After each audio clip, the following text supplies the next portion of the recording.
per non rischiare e anche per valorizzare fino in fondo il lavoro di tantissime persone, è giusto che ci sia il pubblico. La situazione che a noi sembra meno rischiosa è rappresentata dal fatto di ottenere il permesso di spostarli al 2022. Ha atteso l'ufficialità della notizia data dal presidente del CONI Malagò, il governatore Zaia, per commentare la richiesta di spostare i mondiali di sci di Cortina da febbraio 2021 a marzo 2022.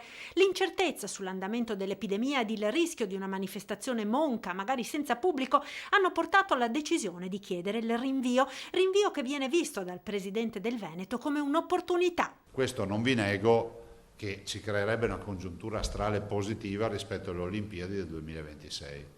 E rispetto a un incastro internazionale. Ora si attende di sapere se la richiesta della federazione verrà accolta.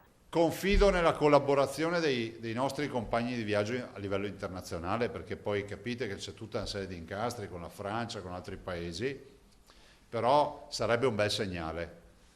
Non è una sconfitta, è la volontà di investire bene. Peraltro siamo a buon punto con i lavori sarebbero, diciamo, perfetti a questo punto del 2022, però che nessuno si azzardi a dire che vengono spostati i mondiali perché siamo in ritardo con i lavori, è una scelta proprio, diciamo, ragionata. Una scelta, quella di chiedere il rinvio, supportata anche dalla relazione della dottoressa Russo, vertice della direzione prevenzione della Regione del Veneto, sui rischi sanitari. Il rischio di reinfezione ci potrebbe essere, lo dice anche l'OMS, per cui lei ha messo anche nero su bianco per la comunità internazionale che per la sanità del Veneto il rischio è reale. Dopodiché se il virus sparisce e come è arrivato se ne va e non si fa più vedere, noi siamo tutti felici, però abbiamo l'obbligo di dire anche che la preoccupazione c'è per il prossimo inverno, autunno-inverno 2020-2021.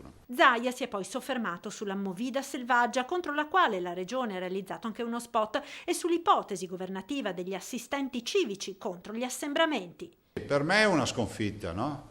C'è una sconfitta dal punto di vista sociale, cioè pensare che devi mandare qualcuno a controllare perché qualcuno si indossi la mascherina che è come un farmaco salvavita, vuol dire che c'è un problema culturale.